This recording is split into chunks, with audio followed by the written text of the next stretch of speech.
Gov, thank you for taking my call when I called. And I'll never forget what she said. I said, I'd like to maybe come up if it's okay. She said, this is a big Scranton. Come. And I think you're doing a heck of a job. Thank you. Thank you for your heart as well as your head. And Mayor Brown, you've been wonderful. Thank you. And I know this is a lot of, when a vice presidential or a presidential chip shows up, there's all kinds of paraphernalia and people, and I know it's not easy. I want to thank your law enforcement officers for not just what they did in this crisis, but for accommodating us, and all the elected officials and law enforcement officers, first responders, and faith leaders that are here today. Jill and I have come to stand with you, and to the families, we've come to grieve with you. It's not the same, but we know a little bit what it's like to lose a piece of your soul. When you lose a son, a daughter, a husband, a wife, a mother, a father.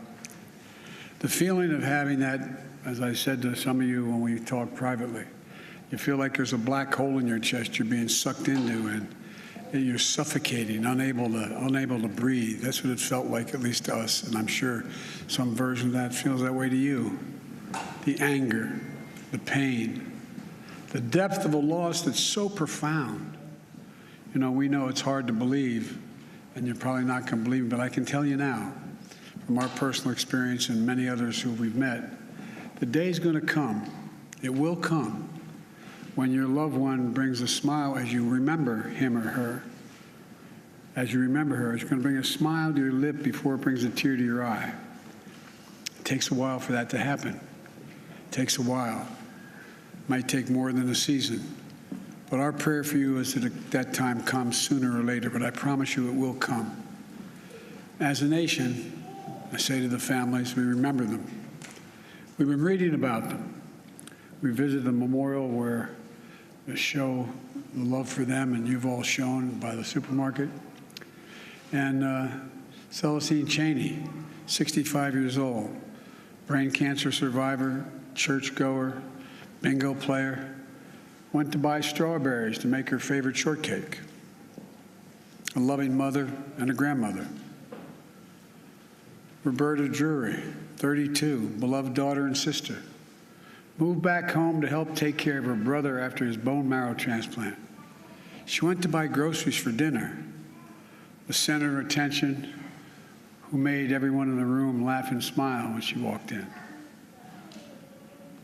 Andre McNeil, 53, worked at a restaurant, went to buy his 3-year-old son a birthday cake.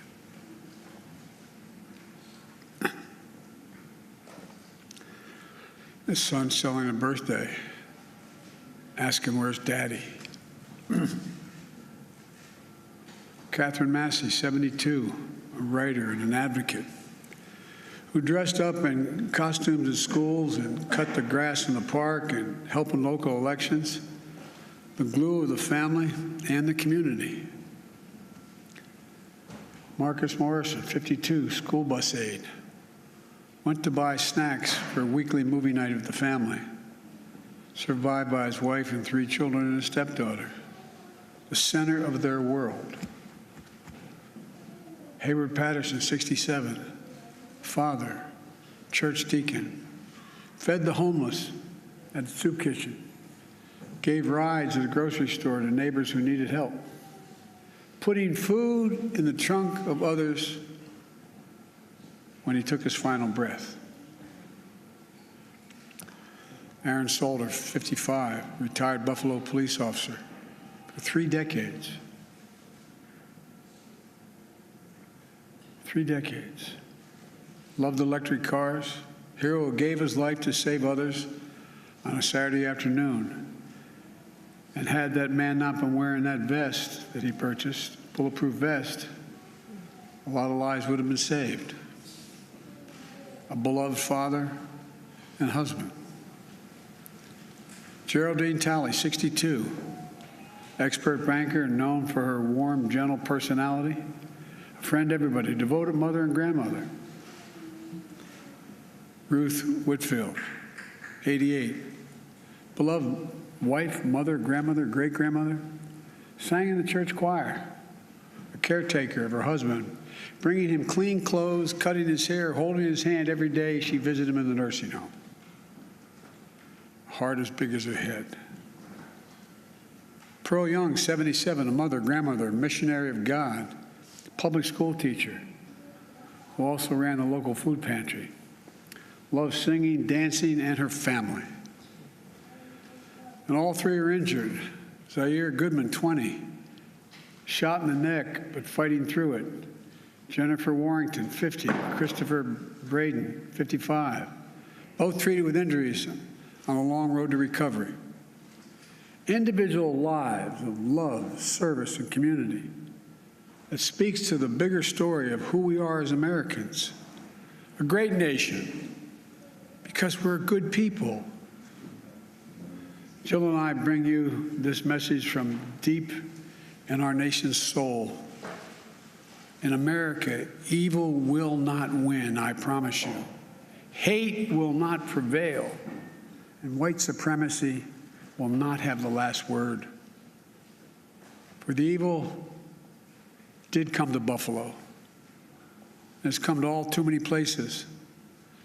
Manifesting gunmen who massacred innocent people in the name of hateful and perverse ideology, rooted in fear and racism. It's taken so much. 10 lives cut short in a grocery store. Three other wounded by a hate-filled individual who had driven 200 miles from Binghamton in that range to carry out a murderous, racist rampage that he would live stream to the world. What happened here is simple and straightforward. Terrorism. Terrorism. Domestic terrorism. Violence inflicted in the service of hate and the vicious thirst for power that defines one group of people being inherently inferior to any other group. A hate that through the media and politics, the internet, has radicalized, angry, alienated, lost, and isolated individuals into falsely believing that they will be replaced, that's the word, replaced, by the other, by people who don't look like them, and who are, therefore, in a perverse ideology that they possess and being fed lesser beings. I and all of you reject the lie. I call on all Americans to reject the lie. And I condemn those who spread the lie for power, political gain, and for profit. That's what it is. We've now seen too many times the deadly and destructive violence this ideology unleashes. We heard the chants, "You will not replace us," in Charlottesville, Virginia. I wasn't going to run, as the senator knows, again for president. But when I saw those people coming out of the woods of the fields in Virginia, in Charlottesville, carrying torches, shouting, "You will not replace us," accompanied by white supremacists and carrying Nazi banners, that's when I said, no. No. And I, honest to God, those who know me, Chuck, you know, I wasn't going to run for certain. But I was going to be darned if I was going to let anyway. I'm going to get going.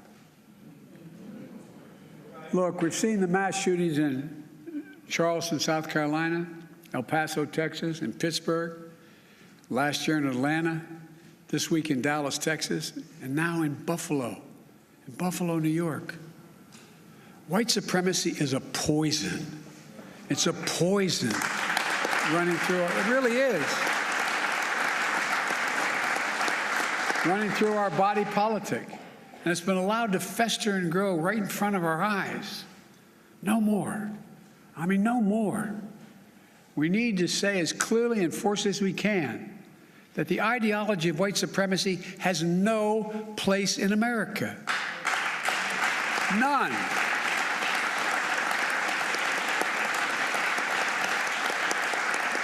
And look, Failure for us to not say that, failure in saying that, is going to be complicity. Silence is complicity. It's complicity. We cannot remain silent. Our nation's strength has always come from the idea. It's going to sound corny, but think about it. What's the idea of our nation? That we're all children of God. All life, liberty, our universal goods, gifts of God. We didn't get it from a government. We got it from because we exist. We're called upon to defend them.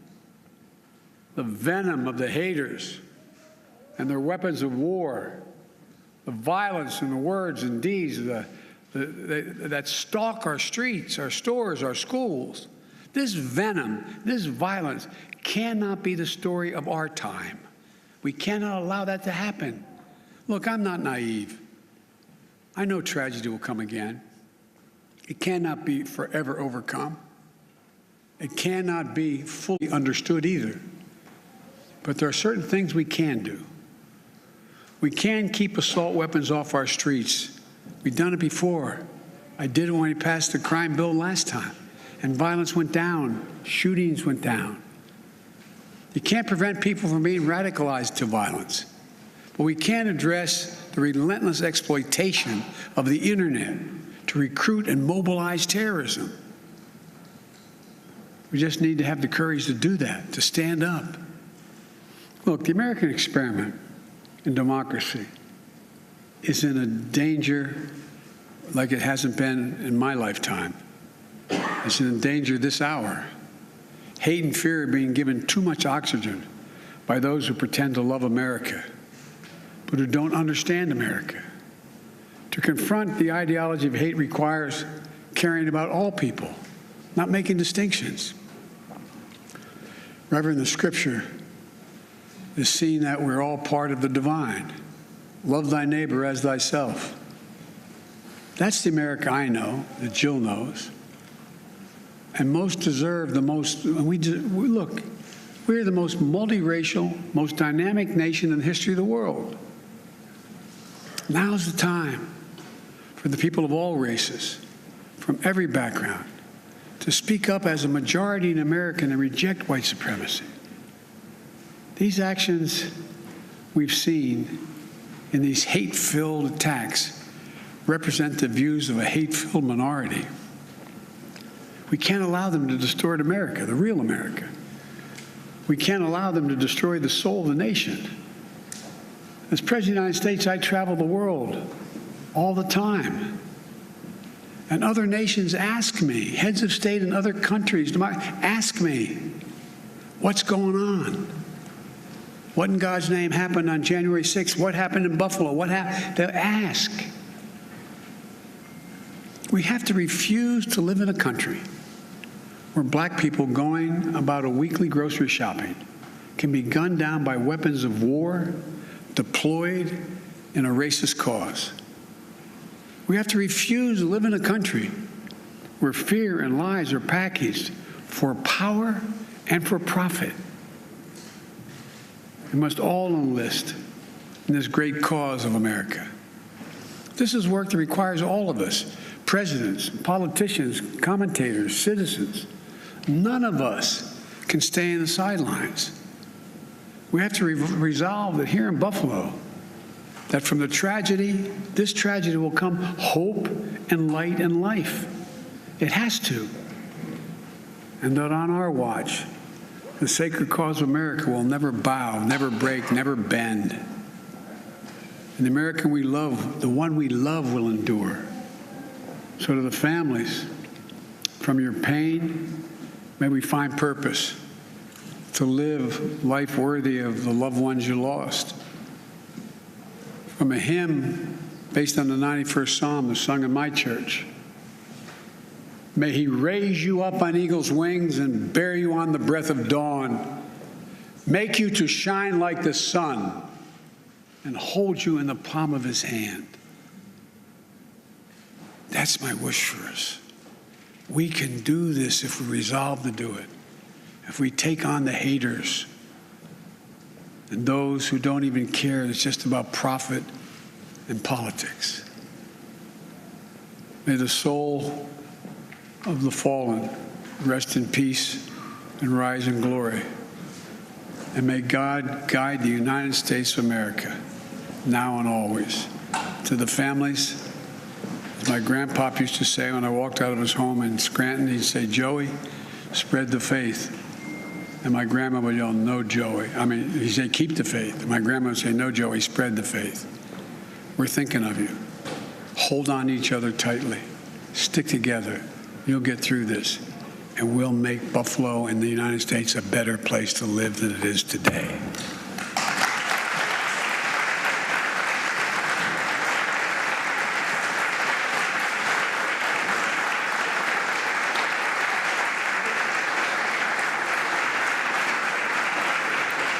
Words of comfort from the President of the United States, Joe Biden, also steeled with what he describes as a new cause for America to take on white supremacy, to make sure that evil, in the President's words, does not have the last word, that it does not prevail, and that Americans, particularly African Americans, who go to the store on a weekend, don't have to face weapons of war in a racist cause. Deployed, rather, as the President said, in a racist cause. I want to go to our Chief National Affairs and Justice Correspondent, Jeff Begays, who is at the scene in Buffalo. Jeff, what is the latest on the investigation and your overall reaction to what you heard from President Biden? Well, you heard Major there, the president calling what happened here domestic terrorism, and it's being investigated as a case of domestic terrorism, a hate crime. This is the scene behind me. It's still an active investigative scene, but a lot of what's happening is happening behind the scenes, stuff that we can't see. You have cyber agents scouring at some of the documents, some of the information online that this alleged gunman left behind, and he did leave fingerprints, according to our sources online. Plans. He'd been scoping out this potential target for about 2 months, according to our sources. He'd even come here to scope it out. When he said that he was confronted by a security guard, he called that a close call. And so investigators are making headway as they build a case against this alleged suspect. Major. Jeff Begays in Buffalo, thank you very much. Let's go down to our senior White House and political correspondent, Ed O'Keefe. Ed, the president said that there is a vicious thirst for power behind white supremacist motivations and ideology. He also said there is a part of it that seeks political power and profit. Those seem to me to be new words in a not just consoling context, but a political context about a larger argument and a larger confrontation this president, and by extension the Democratic Party, and he hopes the rest of the country will engage in. You're right, Major. In a speech that otherwise repeats themes that he has touched on throughout his candidacy for president and throughout his presidency, he is now adding to this a concern that there is, as he put it, media, politics, and the internet helping radicalized individuals spread this racist and anti-Semitic conspiracy theory and white supremacy. It stops short, however, of what many Democrats have called on this White House to do in recent days, and that is to name those in media and politics especially who are spreading these unfounded conspiracy theories. They cite people who work at Fox News. They cite Republican leadership, especially in the House, and they want to hear the president and his top aides call out those people explicitly. The president inferred them today, didn't go quite as far, but it is, as you pointed out, an amplification. We should point out, too, that he is once again renewing calls for Congress to take up legislation that would expand background checks for firearms purchases, calling on them to renew the federal assault weapons ban and a ban on high-capacity magazines. He did this as a senator. He pushed for it as a vice president and as a presidential candidate, but there is no sign that the Democratic-controlled House and Senate and their narrow majorities are going to be able to enact that kind of legislation in this midterm election cycle, despite the clamoring of the Democratic Party base and a majority of Americans. If you look at polling, there just simply doesn't exist any legislation to do that. Ed, you've summarized the situation as it relates to gun control legislation. Do you think anything about what the president said or what the country has learned sifting through the words of this charged assailant in this massacre, that online radicalization will lead Congress to revisit efforts, whatever they might turn out to be, to regulate the internet or hold those platforms responsible or try to move in that direction? Any sense of that at the White House? There are options that have been introduced by House and Senate lawmakers to, in essence, police the internet a little more. In terms of domestic terrorism, there is legislation that House Democrats have been trying to get passed in recent weeks that would establish new domestic terrorism offices within the Department of Homeland Security and at the FBI. But there were disagreements among Democrats exactly on how to proceed amid concerns that those offices, once established, might end up targeting groups like Black Lives Matter or other more liberal organizations that are out there trying to raise their concerns. On the flip side, there will be concern among conservatives or Republicans that such an office might unfairly target other groups, perhaps closer to the white supremacy thought that the president is calling out. And so that's going to spark a disagreement about how exactly, and a debate about how exactly you police ideology and thought like this, and where is the line on where exactly that can be monitored or policed or made illegal. And so that is part of the challenge that faces Congress when they already struggle to do so much else, especially with midterm elections fast approaching. Where is that line indeed? Our thanks to Ed O'Keefe at the White House, Jeff McKay's in Buffalo. Our coverage will continue on CBS News Streaming, your local news, and tonight on the CBS Evening News. This has been a CBS News Special Report. I'm Major Garrett in Washington. Good day.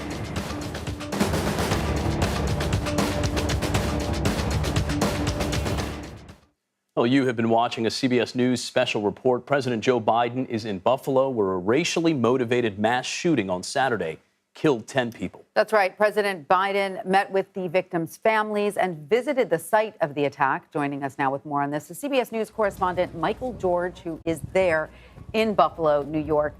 Michael, as you know, the president was speaking to a community that is still very much reeling with pain this afternoon. What can you tell us about the president's message to those in Buffalo? Well, Tanya, we heard the president offer words of comfort to this community and to those families that are still grieving. Everything is still so raw here. But we also heard him give a message to the nation as a whole that evil will not win, hate will not prevail. He called white supremacy a poison on this nation, and he condemned those who promote the racist lies that we heard the shooter espouse online. He condemned those who share those theories for profit and for power.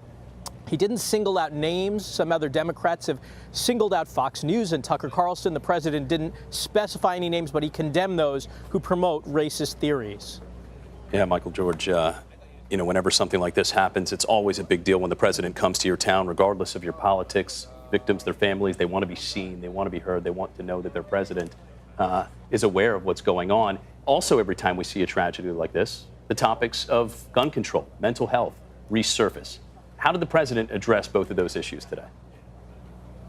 Well, Mola, we heard the president renew his call for universal background checks, for a ban on assault weapons and magazines. We did not hear him specify mental health as much as he did the radicalization of many extremists on the internet. He talked extensively about how the internet has become a tool to reach out to those who feel lost, disenfranchised, even young people, as we saw in this case, and how that is being used so much to recruit people to racism and to racist conspiracy theories.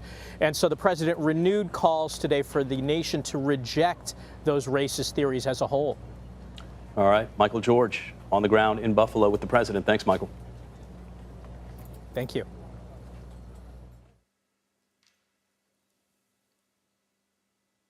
Well, joining us now is Graham Wood, staff writer for The Atlantic and a political science lecturer at Yale University. Graham, welcome. It's great to have you with us. So a document allegedly linked to the gunman reveals his belief in that racist conspiracy theory that we've been hearing about a lot now called replacement theory. Now, there are many people out there who may have heard it but don't know exactly what it is and where it comes from. So can you give us some insight into where this conspiracy theory sprouted and how it came about? Sure. There's versions of this conspiracy theory that have been around for quite some time. And actually, you can go all the way back to the ideology of Nazi Germany, where you see versions of that applied to Aryans in Europe who thought that they, too, were going to be replaced. And so the basic version of it in the American context is that the population of the United States is subject to a conspiracy to replace it with another group of people. And those people are immigrants. Those people are generally just non-white people. So the versions of that are out there range from Democrats want to do this by getting immigrants to come in who will vote Democrat. And that's something that Tucker Carlson, for example, on Fox News has suggested. And then there's the version of it that appears in this 108-page manifesto that I had the misfortune to read over the weekend, left by the Buffalo shooter. And his version of that is that Jews are orchestrating the